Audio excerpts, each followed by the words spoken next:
विद्यालंडे. सनेज आणि ESCSI education system मध्ये आपलं सर्वांचं सहर्ष स्वागत. तर मी आज आलीये पुण्यामध्ये चिखली या ठिकाणी. तर आपल्या सनेजच्या प्रोडक्टचा खूप सुंदर असा रिझल्ट आलाय. तर कुठल्या प्रॉब्लेम साठी रिझल्ट आलाय, कसा रिझल्ट आलाय, तर आपण मॅडमच्याच तोंडून ऐकूया. तर नमस्कार मॅडम. नमस्कार. नाव काय आपलं? माझं नाव सौसपना राजेंद्र हरिहर. ओके. आपले जे प्रोडक्ट्स आहेत सनेजचे ते यूज करण्याच्या अगोदर हेल्थचा काय प्रॉब्लेम होता तुमचा?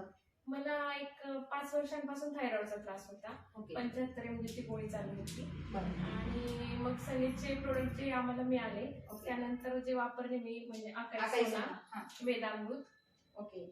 नस्य ऑइल आणि हे सिबकथॉन टॅबलेट. तर ओके. हे वापरल्यानंतर 1-2 महिन्यांमध्येच माझी 75 एमजीची गोळी 25 एमजी वरती आली आता. ओके. एवढा छान रिझल्ट आला. हो. 2 महिने वापरले? हा, 2 महिने हे प्रोडक्ट कंटिन्यू वापरले आणि 2 महिन्यामध्येच 75 एमजीची गोळी माझी 25 एमजीची झाली आता. आणि आता वाटते कसं तब्येतीमध्ये? अगदी खूप fresh? हेल्दी वाटतं, फ्रेश वाटतं. पहिलं कसं थायरॉइड मुळे असं थकवा वाटायचा, चिडचिडपणा होता. बरं. आता ते सगळे प्रॉब्लेम सॉल्व्ह झालेत, एकदम छान वाटतं, छान फ्रेश वाटतं.